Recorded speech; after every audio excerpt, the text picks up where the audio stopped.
bersyukur, bersama bersyukur, bersama-sama bersyukur. Injil Lukas bab 2 ayat 1 sampai 14 tentang kelahiran Yesus. Tuhan bersamamu dan bersama rohmu. Inilah Injil suci menurut Lukas. Muliakanlah Tuhan. Pada waktu itu Kaisar Agustus mengeluarkan suatu perintah, menyuruh mendaftarkan semua orang di seluruh dunia. Inilah pendaftaran yang pertama kali diadakan sewaktu Kirenius menjadi wali negeri di Syria. Maka pergilah semua orang mendaftarkan diri masing-masing di kotanya sendiri. Demikian juga Yusuf pergi dari kota Nazaret di Galilea ke Yudea, ke kota Daud yang bernama Bethlehem, karena ia berasal dari keluarga dan keturunan Daud, supaya didaftarkan bersama-sama dengan Maria tunangannya yang sedang mengandung.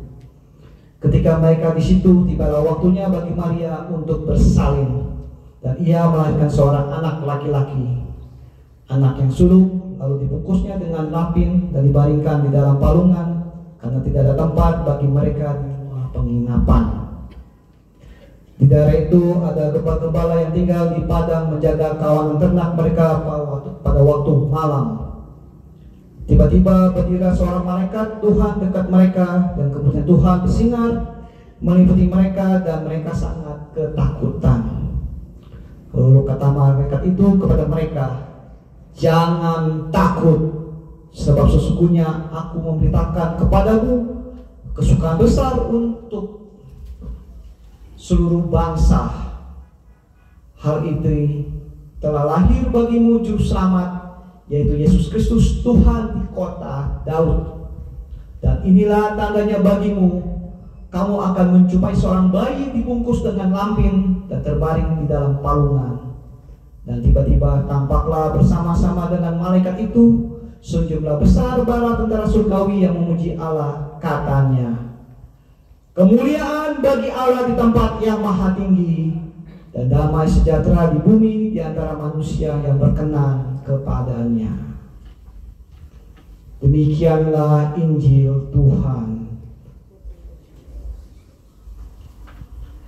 Bapak, Ibu, dan saudara yang terkasih dalam Kristus Tuhan, tema yang dikasih oleh panitia sesudah dengan tema nasional, kemuliaan bagi Allah di tempat yang maha tinggi dan damai sejahtera di bumi di antara manusia yang berkenan kepadanya.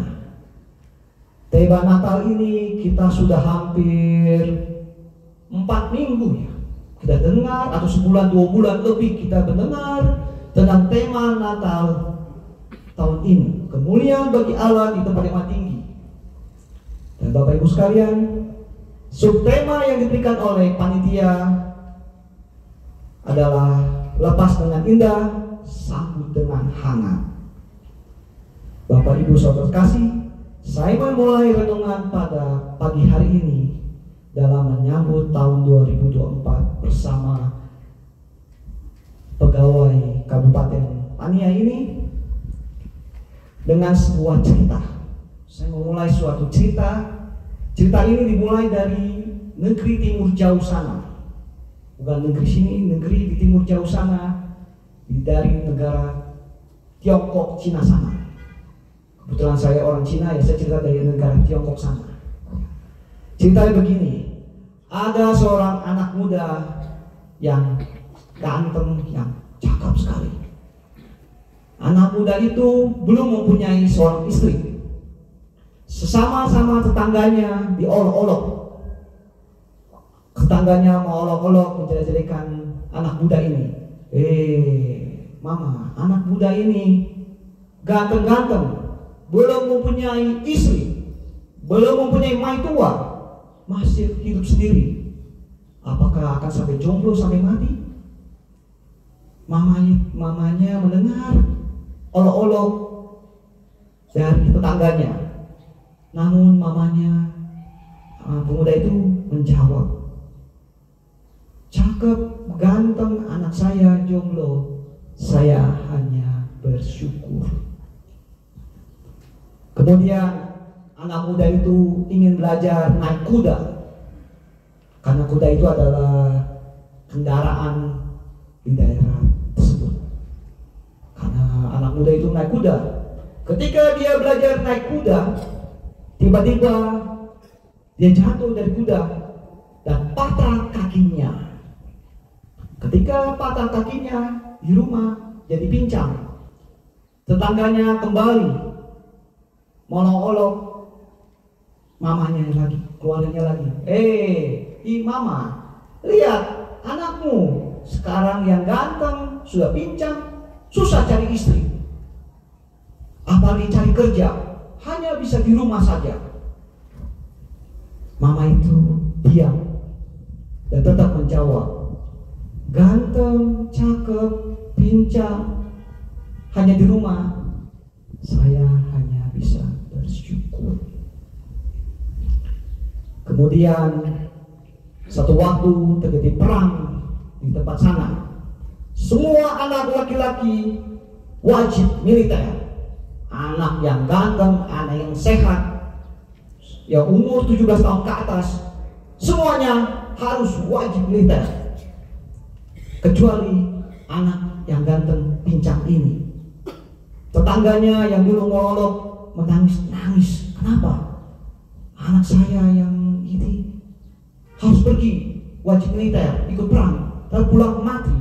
Siapa yang menjaga sawah saya? Siapa yang menjaga kebun saya? Tidak ada, kecuali yang pincang ini yang di rumah. Dan mama yang anak tersebut pincang yang tinggal sendiri rumah hanya mengatakan, pincang, ganteng, saya tetap bersyukur. Bapak, Ibu, Saudara terkasih, kita lepaskan tahun 2023 dengan indah bersyukur. Mungkin dalam tahun 2023 yang kita lewati banyak permasalahan, banyak masalah. Ada yang bersuka cita karena naik jabatan, mungkin ada di PJ Bupati, PJ Sekda, ada yang dapat promosi pangkat yang lebih tinggi, namun juga ada yang non-job. Ada juga yang dapat pangkat, dapat promosi apapun. Nah, itulah bersyukur. Namun juga tiba-tiba malam-malam kita mendengar kabar duka cita.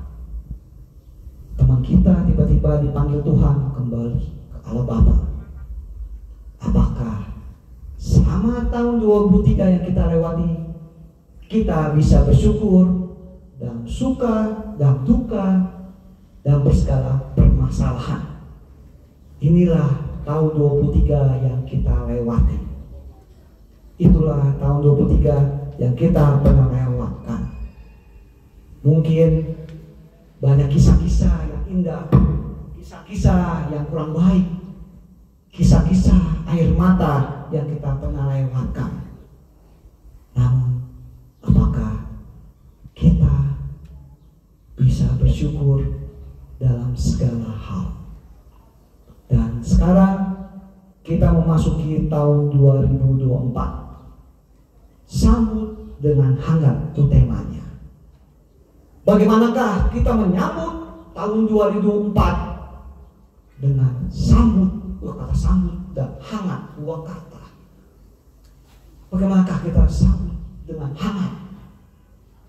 Dan kedua, selama saya di Papua ada slogan yang besar sekali. Papua kota tanah damai, ya. Pania tanah damai. Enarutali tanah damai. Pulang sembahyang pukul sana pukul sini. Ke pasar hajar sana hajar sini. Di manakah damai itu? Di manakah damai yang ada itu? Setelah saya merefleksikan beberapa hari ini tentang damai, saya mengambil satu kata dari bahasa Ibrani yang kita selalu pakai Kalau sembahyang apa? Yang selalu kita pakai kalau kita sembahyang. Kalau bukan orang Kristen, apa? Shalom. Orang Muslim, Assalamualaikum. Namun bahasa aslinya Avenu Shalom Alaihim. Avenu Shalom Alaihim. Artinya apa? Itu sama. Arti dari kata Assalamualaikum. Artinya apa? Peace be with you. Kita pakai bahasa Inggris sedikit. Damai Tuhan menyertaimu. Shalom. Damai Tuhan menyertaimu. Jadi ada damai, ada sukacita. Mulai bukan dari jauh-jauh, tapi dari be yourself. Dari dirimu sendiri. Dan hati kita yang terdalam, yang kita mulai, yang baru ada damai. Percuma bicara damai di luar, bicara sana, itu baku pukul, baku ini. Tidak ada damai dari hati yang terdalam.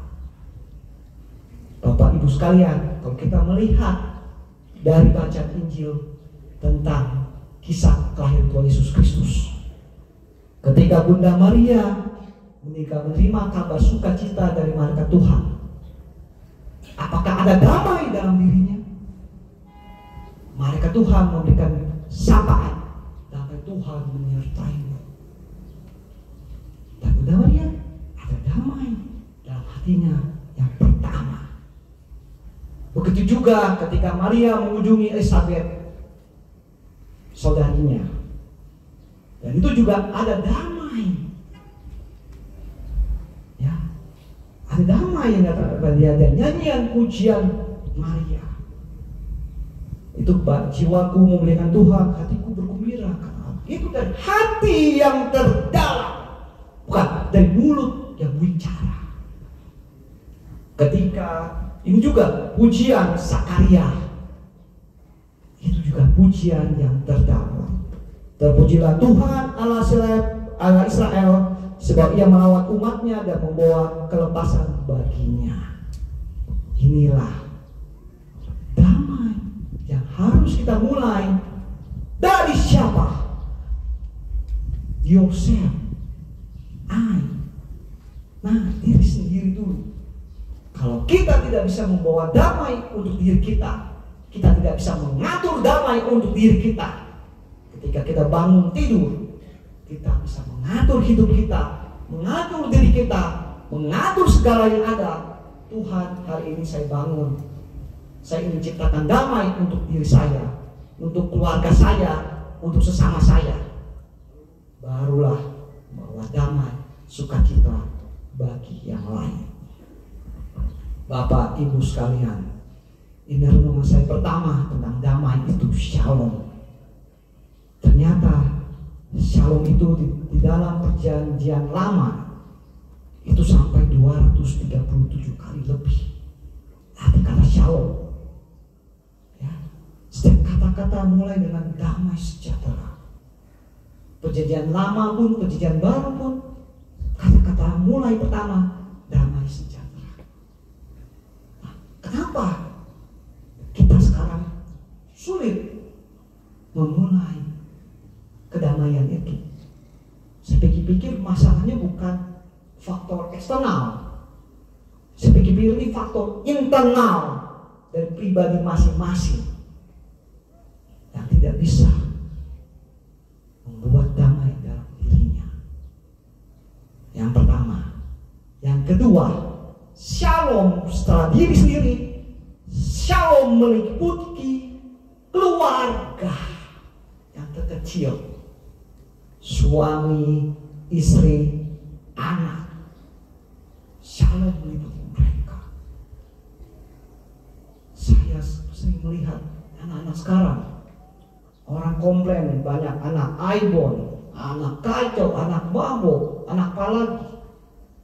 Saya dulu tugas di Nabi Barat, setiap hari saya ketemu anak aibon di pasar. Di sini juga sama, Jayapura sama. Masalahnya apa? Dan selalu bilang, masalahnya adalah pemerintah yang tidak tanggung jawab sama pendidikan. Benar jawabannya? Ini jawaban klasik. Ya, kalau kita lihat dari baca Perjanjian Lama, Ulangan, kita lihat tanggung jawab siapa masalah pendidikan anak ini. Kita melihat tradisi Yahudi kuno dari Perjanjian Lama. Siapa yang bertanggung jawab dengan pendidikan anak? Buka Ulangan 6 ayat 6 sampai 9. Siapa yang bertanggung jawab? Pemerintah kah? Anak aibon, anak kacau, anak hancur? Anak lem kah? Salahkan pastor kah? Salahkan pendeta kah? Salahkan guru kah? Salahkan siapa lagi? Om kah? Salahkan siapa lagi? Buka. Kita baca dari tradisi bangsa Israel kuno. Kenapa bangsa Israel itu hebat-hebat, unggul? Ulangan 6 ayat 6 sampai 9. Apa yang kuperintahkan kepadamu hari ini haruslah engkau perhatikan. Haruslah engkau mengajarkan berulang-ulang kepada anak-anakmu dan membicarakan apa yang engkau duduk di rumahmu, apabila engkau sedang perjalanan, apabila engkau berbaring, apabila engkau bangun. Yang mengajar pertama adalah orang tua, keluarga, sehingga terjadi shalom, damai di dalam keluarga masing-masing. Bukan bangun tidur, anak pergi kayak burung, pulang malam, mama pergi kayak burung, bapak pergi kayak apa, kelelawar, pulang tidak jelas. Tapi langsung serahkan tanggung jawab. Ini salah guru SD. Ini salah pendeta, salah pastor, ini salah pemerintah. Anak dikacau balau. Kalau kan itu, kalian bukan orang Kristiani. Kau bukan orang beriman. Yang pertama-tama yang mengajarkan iman, mengajarkan damai, mengajarkan sukacita adalah orang tua.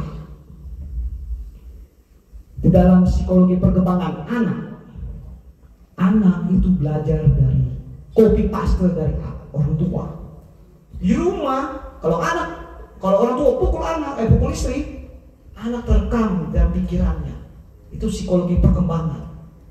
Ya, terjadi kekerasan dalam rumah, akan terjadi kekerasan di luar. Bapak tidak pernah sembahyang, anak juga tidak pernah sembahyang.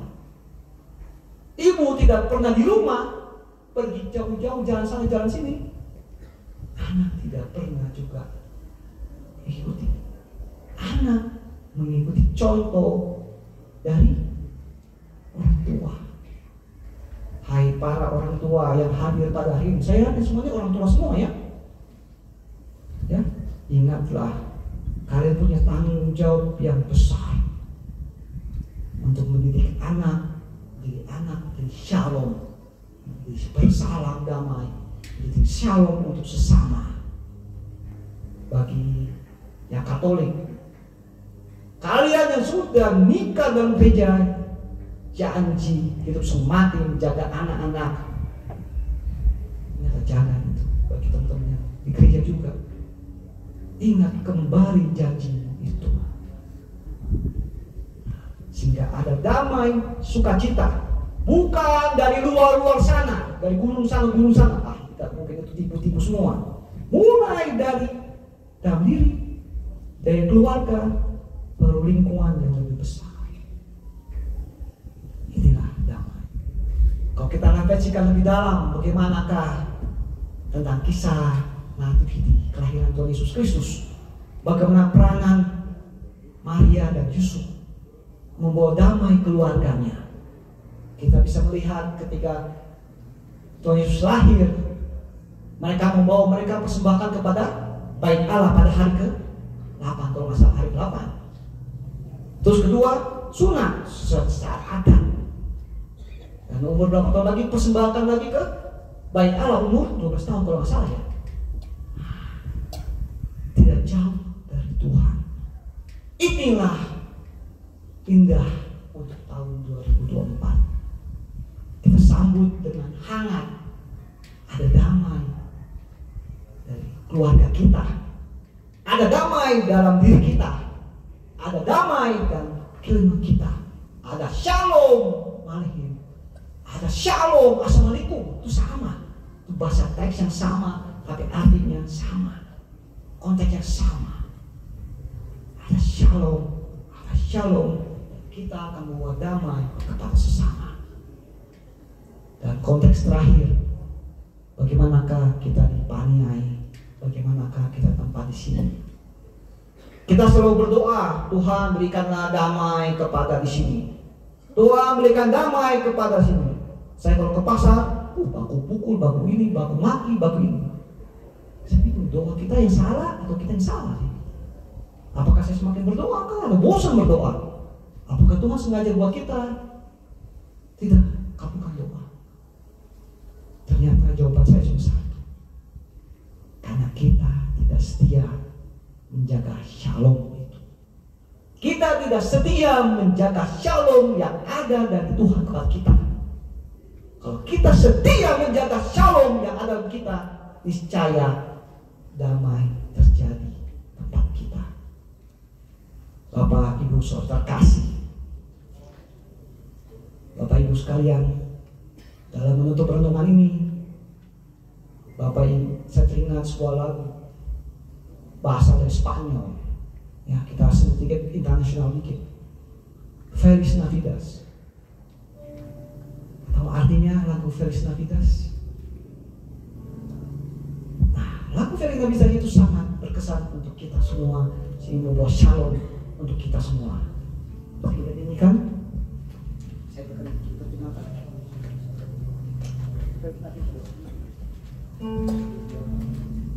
Ada satu kata yang sangat berkesan lagu Feliz Navidad itu. Itu dari bahasa Spanyol.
Kita